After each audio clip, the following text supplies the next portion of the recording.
Hey, what's up, everybody? Wyatt Hertz here, back with some more Homefront action from the OnLive game service. And, well, it ain't me playing this time. It's featured Friday's time. Another community spotlight round rolling out. And in the spotlight this week, the Skill92. Welcome to the spotlight, sir. Now, getting right into the action. He is using the M4 hollow scope on there. Quick draw and straight from the hip, and this is one of those trial loadouts, okay? I'm not too familiar with the trial side of things, but for the trial users out there that watch these videos, this match is for you. You know, especially for you guys that like to go to the Scar LMG in the trial loadouts, or to the Diablo that's in the trial loadouts. I mean, those two of the more favorite weapons. I think even the ACR's in there, and maybe you guys have looked past the M4. Well, I hope by the end of this round you're wondering to yourself, why haven't I picked up this gun yet? Because Skill uses it really well. Anyway, let's get into the action right there. I love that grenade, the way he just walked away from it. The hit marker comes. I guess he was well aware enough to turn back around, apologize, hopping off the rooftop, and he caught him really nicely. Went prone, went down to the drop shot with some great hip fire, finished him off. And going back for a second, looking at that second grenade, the blind grenade, the long one, he popped up on the rooftop. He does get a hit marker on the second enemy that he knew was up there in what, and must have shell shocked him or something, because he went jumping or fell off of the rooftop and sent to his death. And in fact, you know, if you noticed, Skill did get the kill, was credited for the kill there. Anyway, coming into the action here, going prone, squaring off against Swag Rocker, and despite taking some fire, he remained calm. And in fact, actually, looking at it, that sideways recoil that the M4 is kind of notorious for at times, it was starting to get out of control when those bursts were coming back his way, but he did reel it in and managed to finish off his man, so good on him there. Now, coming up here, we're getting close to the end of this run. He does come up here to the barricade, try to help out the team, but what falls just before he can start spitting some lead his way. But again, great awareness by Skill right there, keeping an eye on his radar, taking advantage of it. He saw the blips rolling in before the fire was even coming his way. Just before the fire started coming his way, did the quick 180 turn, straight into a drop shot, tried to do some damage, but they scattered, and wisely kind of got up to try and get himself behind cover, you know, to let his health recharge. But it was just, upper cool there was just on the ball, was just really baiting him in, trying to get him to stand up, and came rolling back around that corner to finish him off. But, you know, Skill coming in here in the heavy armor, doing some damage early on, takes out Big Crizzle. Really, there were about 3 of them there that scattered. One guy did manage to sneak into the gas station and slink away.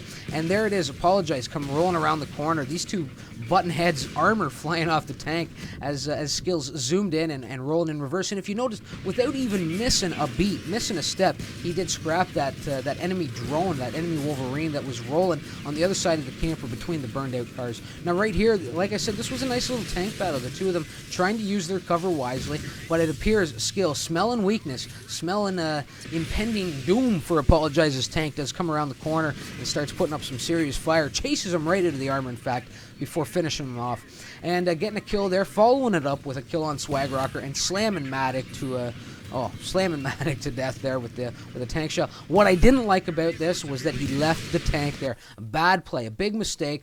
It only needed one more shell, most likely, to be taken out. And if you noticed, Apologize coming back in, unapologetic for his actions, scraps the armor with the RPG, and then hops back into his old one there, if you noticed, just before the kill cam ended.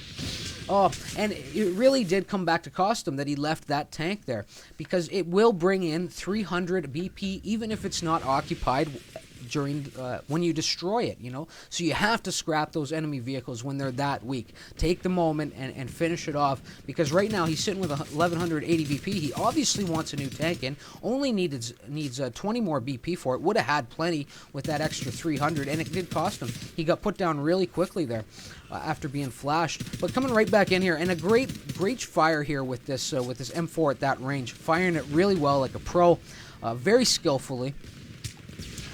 Popping out 1 or 2 bullets at a time, 1, 2, 3 bullets at a time, and doing a little bit of damage down there, down into the swamps.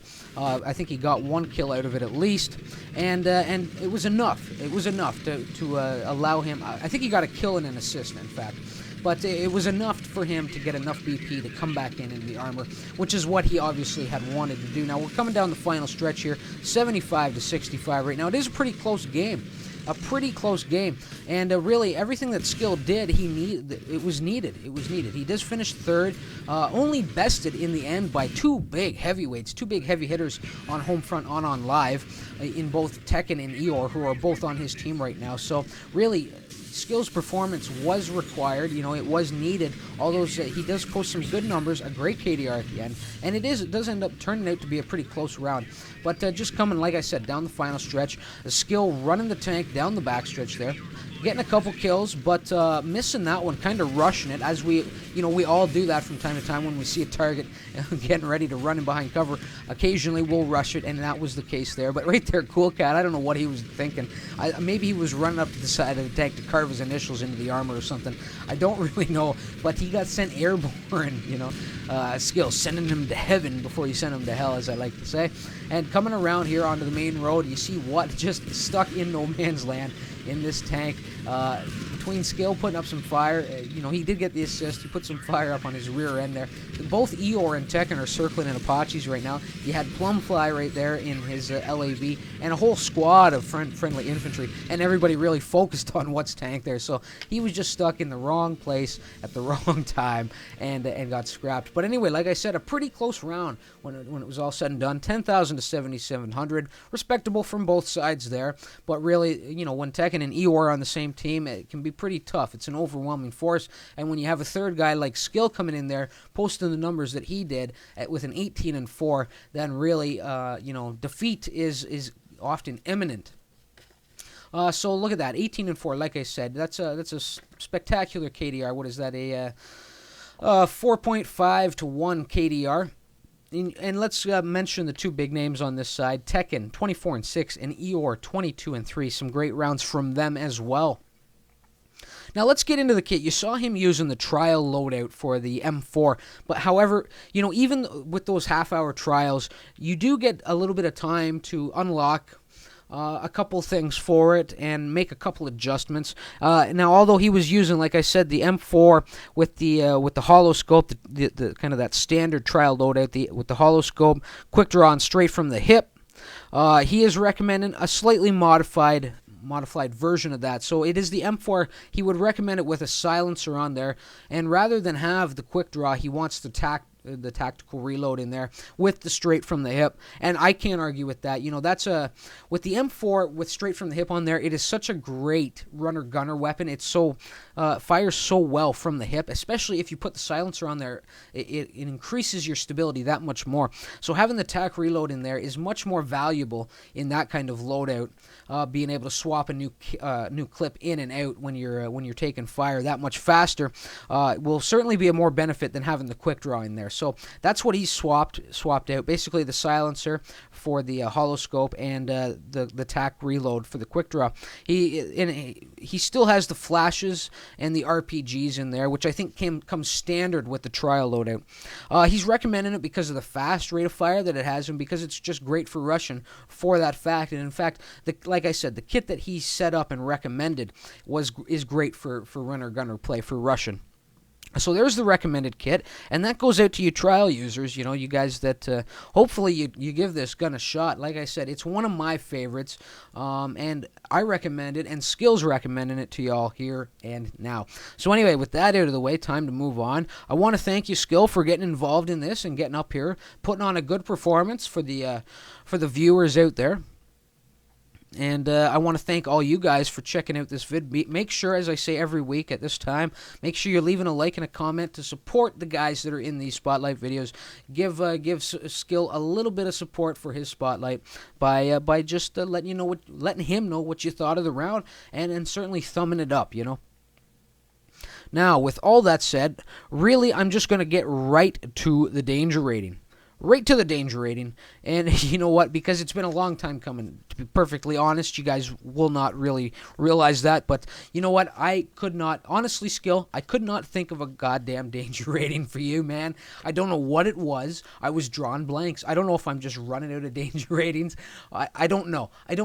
But in fact, I have had this video for 2 weeks now, and in fact, you got bumped out of last week's Spotlight because I couldn't think of a danger rating for you. I don't know why.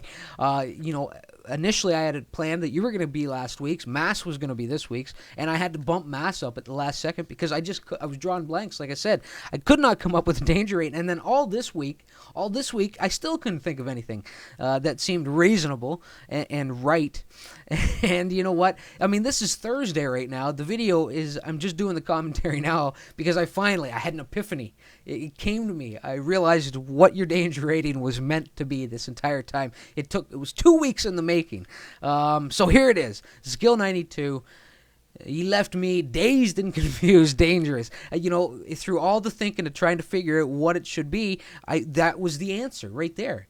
Dazed and confused. You left me bewildered, and he'll do that to you on the battlefield, people. He'll leave you dazed and confused. He'll leave you wondering what the hell just happened. He'll smack you senseless like he did to me. So let's get it up there. Dazed and confused, dangerous. So there it is. I hope you like that. Like I said, I was struggling, grasping for straws or something. I don't know what the saying is exactly, but I just couldn't come up with anything, and it was through not being able to come up with anything that I finally, the light bulb went on over my head, even though it was a little dazed and confused. So guys, thanks for watching. Skill, again, thanks for getting involved. Hope you enjoyed it, everybody. And really, I should wrap it as I said. So guys, again, thanks for tuning in. And until next time, remember why it hurts. Later all.